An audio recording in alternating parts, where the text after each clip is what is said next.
Cuidar de você, esse é o plano. Muito bom dia a você de casa, sejam todos bem-vindos a mais um final de semana aqui na tela da sua TV Arapuã, no programa Saúde Você. Sejam todos bem-vindos sempre aqui com minha companhia, a companhia de todos da TV. E a partir de agora você vai acompanhar tudo o que vai ter no programa de hoje. Depressão sazonal, você sabe o que é? A gente te conta já já aqui na nossa entrevista. Você costuma perdoar fácil? Saiba que esse tipo de atitude pode trazer benefícios à sua saúde e mais. Existe vida após a menopausa? É o que vamos conferir daqui a pouquinho. Fica comigo, Saúde Você está no ar.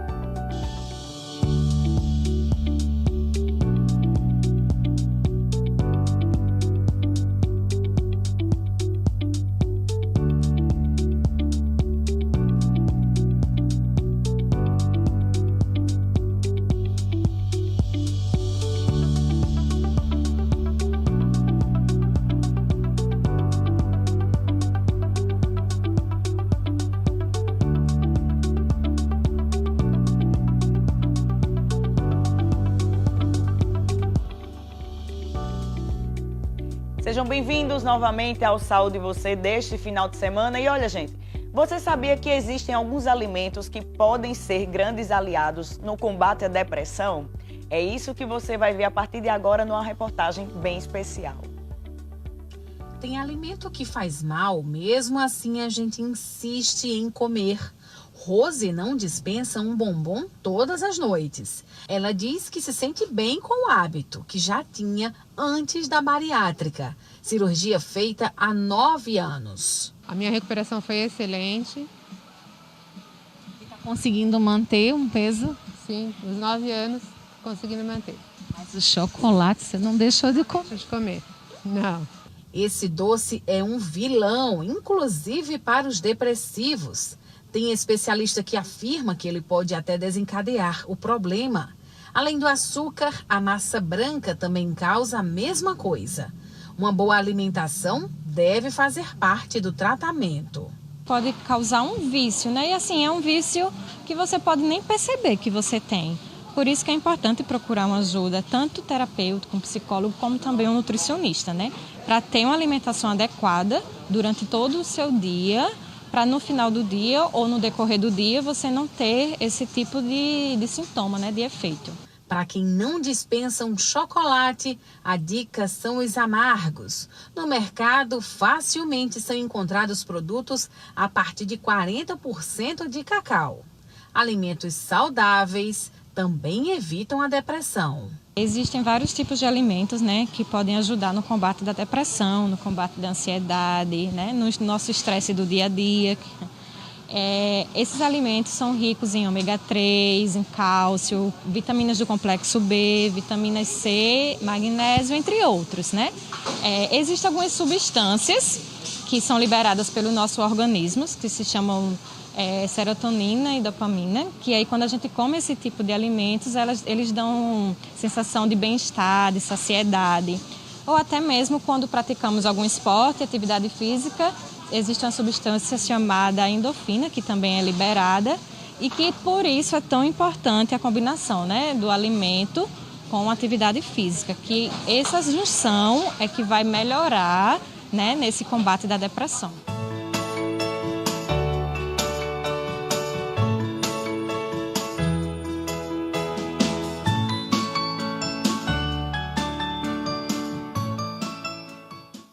É isso aí. Agora deixa eu fazer uma outra pergunta a você. Você é daqueles que quando está mais frio, prefere ficar mais na cama, acompanhado de uma falta de energia, às vezes, né? Sem querer fazer as atividades do cotidiano, ou até tem uma tristeza sem motivo? Pois é, saiba que esse tipo de comportamento tem nome e se chama depressão sazonal. E para falar mais sobre o assunto, eu recebo aqui hoje o psicólogo Fabrício Oliveira, que é sempre um prazer recebê-lo. Seja bem-vindo, Fabrício, mais uma vez. E como eu já dei a deixa aí, depressão sazonal, né? Sazonal, se a gente for lembrar da nossa época de aulas de geografia, tem a ver com o tempo, né? Estações. Mas o que é que a psicologia diz como definição da depressão sazonal? Então, a depressão sazonal, ela é mais conhecida como transtorno afetivo, né? Relacionado à relação climáticas. Então, assim, a gente tem que ter cuidado com os sinais para procurar um profissional para que aquilo não agrave, entendeu? Então, quais são os sinais? Falta de apetite, vontade de dormir direto, dor no corpo, ansiedade. Então, tem momentos também, por exemplo, eu sou acostumado, por exemplo, a almoçar o almoço de Natal com minha mãe. Aí chega um momento que ela morre. Então, naquela época, que também é relacionada ao sazonal, eu vou sentir esse momento de tristeza, porque eu vou sentir falta, né, da minha mãe, dos irmãos sentados à mesa. Então, a gente também tem que entender que não é só aquela parte do frio, né, aquela parte de não querer sair de casa, do tempo, né, que tá muito assim desfavorável a eu sair e praticar exercícios, mas também com momentos, aqueles momentos, todo ano eu encontro com os amigos, tem aquele encontro da faculdade, aí alguém morre, acontece uma tragédia. Então, naquele período, eu também corro o risco de ter depressão sazonal, né? E é muito forte, porque isso acarreta a depressão. E tudo que leva à depressão leva a um estado emocional muito grave, até relacionado a manter um suicídio, né? Isso é muito complicado, porque tem estudos aí, estudos de doutorado, que eu já vi fazendo mestrado, que pessoas cometeram suicídio por causa de depressão sazonal. E aí, geralmente, quem está ao redor de uma pessoa que tem esse tipo de depressão, quais são os sinais mais evidentes que elas podem reparar? Porque, geralmente, quem tem a depressão não assume de primeira, né? E aí, para procurar uma ajuda, realmente se torna um pouco mais complicado, mais delicado. E aí, a gente sabe que o século que a gente vive, antigamente a gente dizia que a obesidade era a doença do século. E hoje em dia a gente pode dizer que as doenças psíquicas são as doenças do século. Exatamente. Né? E aí quais são os detalhes que a gente pode observar? Então, a gente pode observar principalmente no comportamento, porque até um idoso, eu percebo muito isso na família, que quando vê o comportamento, porque a gente é alegre, sorri todo dia, dá bom dia, quando eu mudo aquele comportamento, aí é complicado. Uma coisa que a família também tem que entender, principalmente marido ou esposa, de não adquirir aquele problema que a gente chama de transtorno compartilhado, né? Eu acabar tendo depressão por causa daquela pessoa, né? Ficar triste, ficar também na cama sem querer sair, dormindo direto. Então a gente tem que ter cuidado em ter força para ajudar o parceiro ou a parceira, né? Levar um médico, incentivá-la, mostrar. Porque tem muitas pessoas que acham que ter depressão tem vergonha de falar.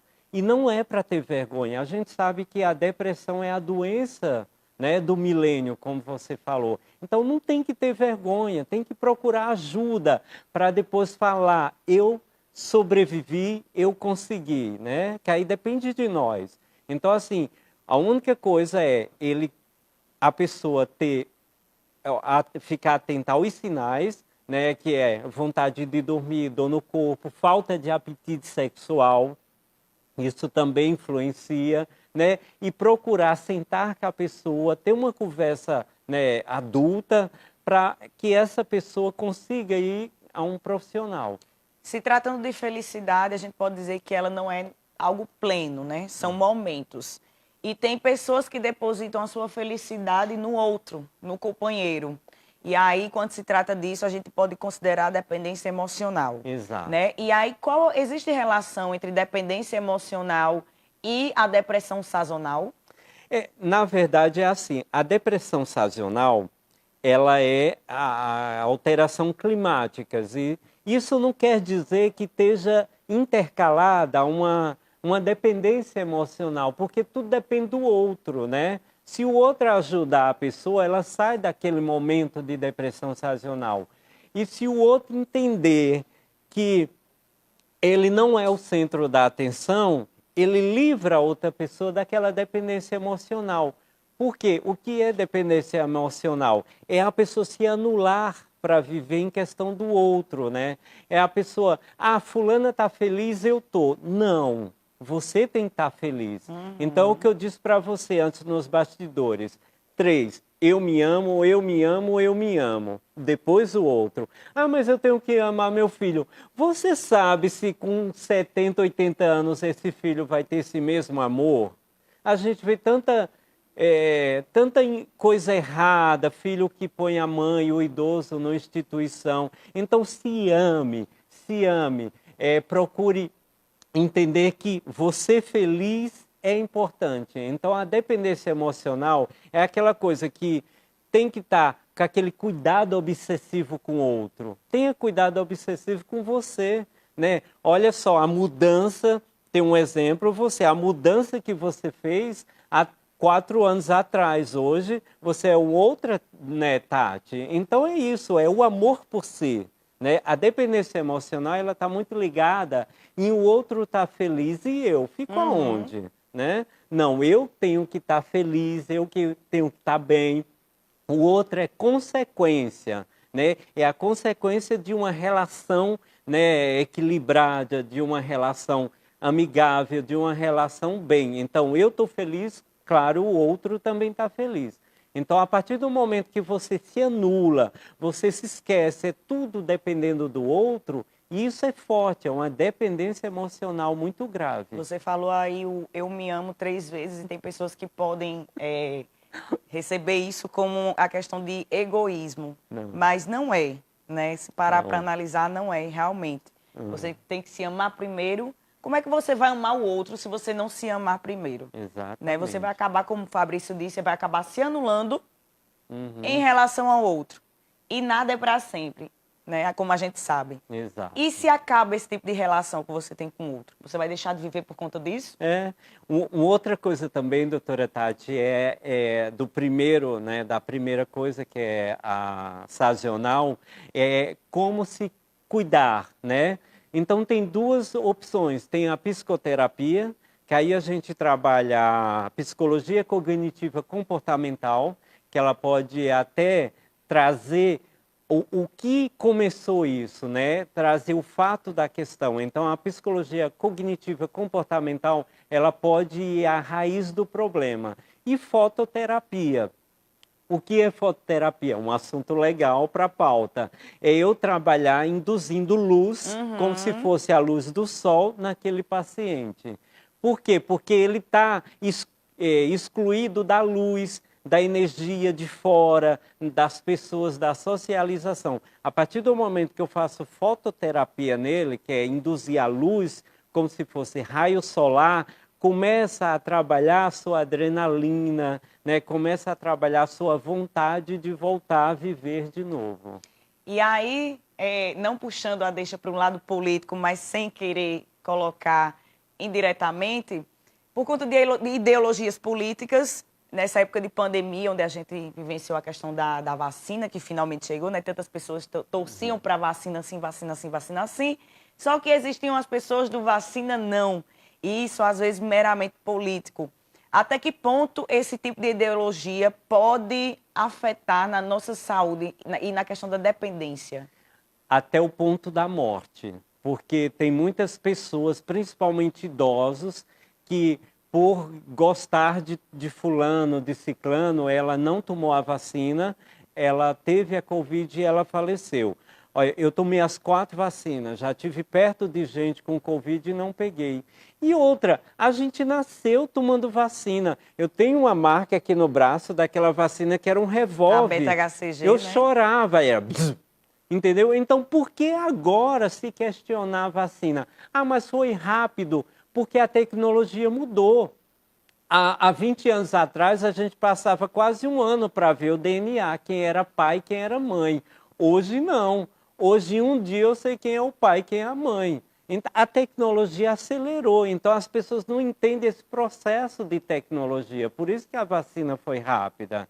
porque hoje tudo é rápido, tudo é tecnologia, tudo é rápido. Então, até que ponto? Até a pessoa perder, né, sua dignidade, né, isso, e a fato de morte. Então, é muito perigoso essa questão de ideologia. Primeiro você se ame. Você não sabe nem quem é fulano, por que amar tanto? Né? Exato. Por que gostar tanto daquela pessoa que ela não sabe nem que você existe? É normal? É real? Não, não é real. É um fato que você construiu no seu psique, né, de gostar de alguém. Aí fulano, come isso, só faz isso. Não, você tem que fazer o que você gosta, o que se sente bem.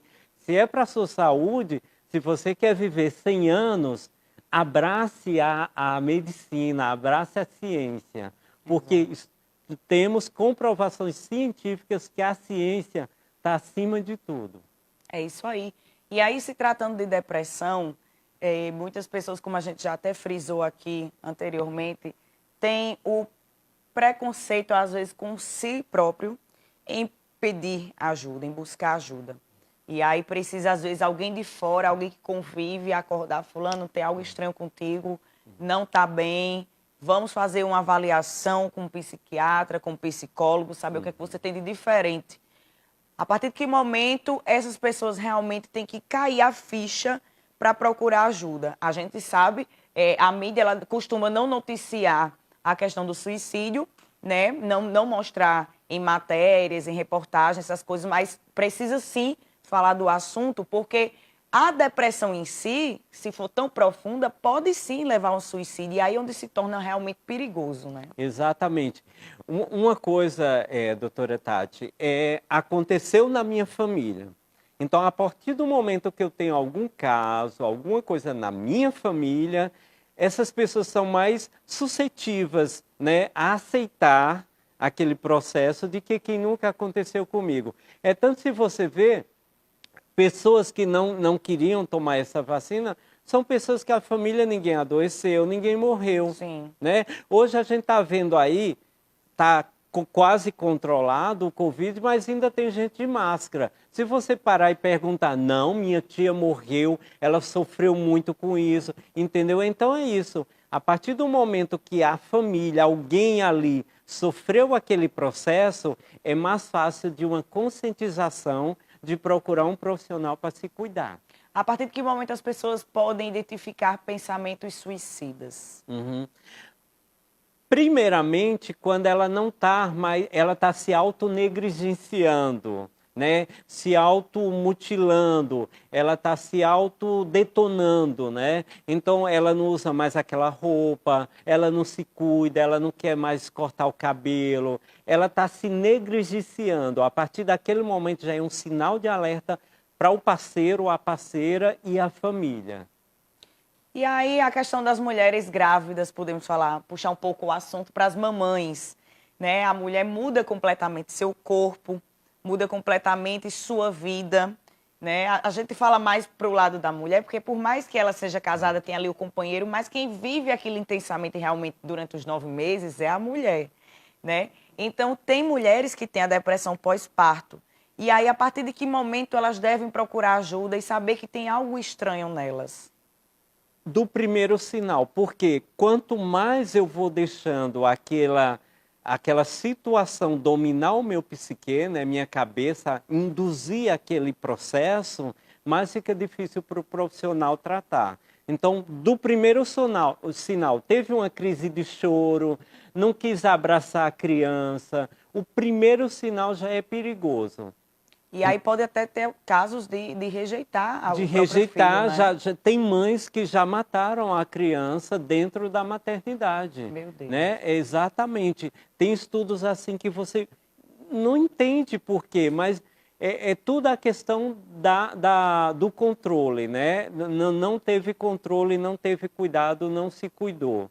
Outra coisa também na depressão emocional, a pessoa tem que entender que ela tem que começar a se aceitar, né? Aceitar do jeito que ela é. Tem muita gente que tem algum problema físico, não tem um dedo, manca um pouco, né? É aí onde vem aquela coisa de não se aceitar. Então, tem muitas pessoas com a dependência emocional devido a isso, de não se aceitar porque tem algum problema. Então, isso é complicado também. A gente tem que procurar a dizer que aquela pessoa é importante daquele jeito, do jeito que ela é. Outra coisa também é a velhice. Tem gente que não aceita a velhice, então ela entra num processo de depressão. Uma depressão muito, muito grande, porque ela acha que de uma certa idade ninguém vai gostar dela.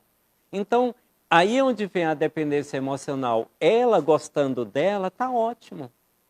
Entendeu? Tá bem, tá maravilhoso. E aí, a gente falando de idoso, aí puxa, querendo ou não, o lado das crianças. Tem crianças que vivem na barra da saia da mãe, podemos dizer assim. Não quer interagir com outras crianças. A partir de que momento os pais têm que se alertar de que essa criança pode ter indícios de depressão? A partir do momento que essa criança se torna agressiva com os companheiros. Porque a agressividade já é um sinal muito importante de uma não socialização. Então, a partir do momento que a criança começa a ser agressiva, a beliscar o coleguinha, a morder, a não querer brincar, não dividir o brinquedo. Tem muitos pais que criam a criança com muito egoísmo. Não, o brinquedo é seu. Não, o brinquedo é de todo mundo. Aquilo quebra, acaba e a gente fica, né? Então, assim, os pais têm que ensinar a criança a socializar, a dividir o brinquedo. A partir do momento que isso é oposto, é um sinal de procurar um profissional. E aí as pessoas ainda têm, Fabrício, querendo ou não, preconceito em relação a psicólogos, né, terapias, em buscar a ajuda de um psiquiatra, que é quem faz a parte da medicação, chama, tá doido, quem tem depressão isso é frescura, por isso que barreiras são criadas. Então, aí deixa realmente esse recado para quem está em casa, abrir um pouco mais, expandir o horizonte de que se tem algo de errado, você primeiramente tem que buscar ajuda. Não adianta o outro perceber que você está com depressão ou algo mais sério e buscar e levar a força. Não, você primeiro tem que querer. Exatamente, doutora Tati. É importante, claro, a família, a pessoa que está do lado, né? Mostrar, fazer a pessoa entender que ela precisa de uma ajuda. E esse fato que você comentou, né, desse preconceito, é muito triste isso, porque quando eu comecei a atender há 9 anos, idosos, eles falaram, doutor, o senhor tem que vir na minha casa, porque vão falar, ó, o velho doido indo no psicólogo. Então, sabe, imagina a complicação. Então, quanto mais se tem reportagens, pautas, que leva ao público em casa esse entendimento que o profissional é para lhe ajudar, independente de... uma pessoa com transtorno, né, cognitivo, que aí vem a parte da mental, é o psiquiatra. O psicólogo é para dar equilíbrio. Então, eu tinha uma idosa que ela falava, doutor, mas eu não sou doida. Eu falei, você sabia que a Suzana Vieira tem um psicólogo? É para quê? Para cuidar, de repente alguém fala alguma coisa mal no Instagram dela, ela fica meio triste, aí o psicólogo vai lá, ajuda, que o psicólogo é para equilibrar a saúde mental da gente. Aí ela, então eu quero um psicólogo a partir de agora. Então é isso, a partir do momento que a gente leva essa verdade, o que é o profissional, para que área ele serve e o que proporciona de ajuda, menos preconceito a gente tem. E graças a Deus, assim, se a gente reparar e parar para comparar antigamente, realmente, acho que é uns 10 anos atrás e hoje em dia, de jovem assim, de pré-adolescentes a idosos, realmente tem uma mentalidade, está cada vez mudando. E eu fico feliz, e vocês também como profissional devem ficar muito felizes em saber que realmente a mentalidade do ser humano está mudando. E assim, tem alguma coisa de errado, buscar ajuda, está precisando de medicação, entra com a medicação através de indicação adequada, o psiquiatra não se automedicar, né? E aí, é pouco tempo que a gente tem para conversar, vamos marcar mais vezes. O assunto, e o assunto, se deixar, a gente passa aqui amanhã todinha falando, Fabrício. Então, eu quero agradecer muito a sua participação aqui hoje. É sempre um prazer recebê-lo. e está levando sempre esse conhecimento para a população. Obrigado. E é muito importante as pessoas de casa entender o que é o nosso, o que rege a nossa, né, o nosso ser como existência, a cabeça. Então, gente, cuidem da sua saúde mental, porque sem a saúde mental eu não consigo andar, eu não consigo ter minha relação social em casa, com meus parentes. Então, é a cabeça. Cuide da sua saúde mental. Qualquer coisinha, procure um profissional. Maravilha. Obrigada, viu? Obrigado. E agora a gente vai para um pequeno intervalo, bem rapidinho, daqui a pouco a gente está de volta.